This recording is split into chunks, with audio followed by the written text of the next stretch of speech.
Hello friends, welcome to spicy food lower. இன்றைக்கி நம்மளோட சேனலில் ஈஸியாக செய்யக்கூடிய எக் ஃப்ரைட் ரைஸ் எப்படி செய்கிறதுன்னு பார்க்க போகிறோங்க.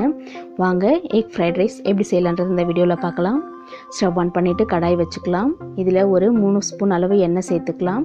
எண்ணெய் சூடானதும் பொடியாக நறுக்கின இஞ்சி 1 ஸ்பூன் சேர்த்துக்கலாம்.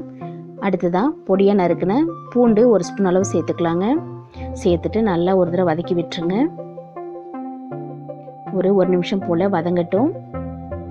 வதங்கினதுக்கப்புறமா நறுக்குன ஒரு பெரிய வெங்காயம் சேர்த்துக்கலாம். சேர்த்துட்டு வெங்காயத்தை ஒரு நிமிஷம் போல் நல்லா வதக்கிக்கலாம். லைட்டாக கலர் மாறட்டும். அடுத்ததான் கலர் மாறினதுக்கப்புறம் பொடியாக நறுக்குன 1 கப் கேரட் சேர்த்துக்கலாம். அடுத்ததான் 1 கப் போல் பீன்ஸ் சேர்த்துக்கலாம். அடுத்ததான் கொஞ்சமாக கேப்சிகம் சேர்த்துக்கலாம். கொஞ்சம் போல் பச்சை பட்டாணி சேர்த்துட்டு இது எல்லாத்தையுமே நல்லா வதக்கி விட்டுக்கலாம். காய் பார்த்திங்கன்னா ரொம்ப கலர் மாறக்கூடாதுங்க, அதனால் ஒரு 2 நிமிஷம் போல் நல்லா வதக்கிக்கலாம். இப்போது இதுக்கு தேவையான அளவு கொஞ்சம் உப்பு சேர்த்துக்கலாம். 1/2 ஸ்பூன் அளவு உப்பு சேர்த்துட்டு காய் பார்த்திங்கன்னா இப்போவே நல்லா ஓரளவு வதங்கிடுச்சு. லைட்டை நல்லா வதக்கி விட்டுட்டு இது கூட பார்த்திங்கன்னா கலர் ரொம்ப மாறலை.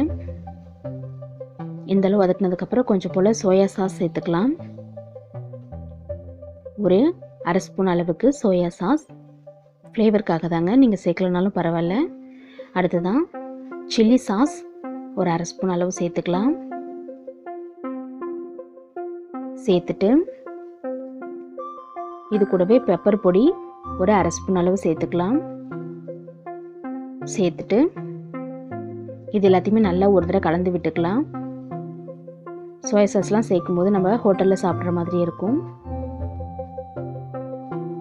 இப்போது முட்டையை வறுத்து வச்ச முட்டை சேர்த்துக்கலாம். 5 முட்டை போல் வறுத்து எடுத்துருக்கேங்க. வெறும் உப்பும் பெப்பர் பொடி மட்டும்தான் சேர்த்து வறுத்துருக்கோம் முட்டை சேர்த்துட்டு நல்லா ஒரு தடவை கலந்து விட்டுட்டு வடித்து ஆற வச்சு சாதம் சேர்த்துக்கலாம். நார்மல் ரைஸ் தாங்க எடுத்திருக்கேன், நீங்கள் பாஸ்மதி ரைஸும் சேர்த்துக்கலாம். என்னோடய ரைஸ் பார்த்திங்கன்னா குட்டி குட்டியாக இருக்கும். பிரியாணிக்கும் சூப்பராக இருக்கும், ஃப்ரைட் ரைஸ்க்குமே நல்லாயிருக்கும். சேர்த்துட்டு சாதத்துக்கு உப்பு 1/2 ஸ்பூன் அளவு சேர்த்துட்டு அடுத்ததான் பெப்பர் பொடி 1/2 ஸ்பூன் அளவு சேர்த்துக்கலாம். சேர்த்துட்டு கொஞ்சம் போல் மல்லித்தழை தூவிக்கலாம். இது எல்லாத்தையுமே நல்லா ஒரு தடவை கலந்து விட்டுக்கலாம். இப்போ அவ்வளோதாங்க, நல்லா மிக்ஸ் பண்ணி விடுங்க. கலந்து விட்டதுக்கப்புறம் நம்மளுடைய ஃப்ரைட் ரைஸ் சூப்பராக ரெடி ஆகிடுச்சு பாருங்கள். அவ்வளோதான். இதே மாதிரி நீங்களும் உங்கள் வீட்டில் ஃப்ரைட் ரைஸ் செஞ்சு பார்த்துட்டு கமெண்ட் பண்ணுங்கள் ஃப்ரெண்ட்ஸ். டேஸ்ட் சூப்பராக இருந்துச்சுன்னா மறக்காமல் லைக் பண்ணுங்கள், ஷேர் பண்ணுங்கள், நம்ம சேனலை சப்ஸ்கிரைப் பண்ணிவிட்டு பாருங்கள்.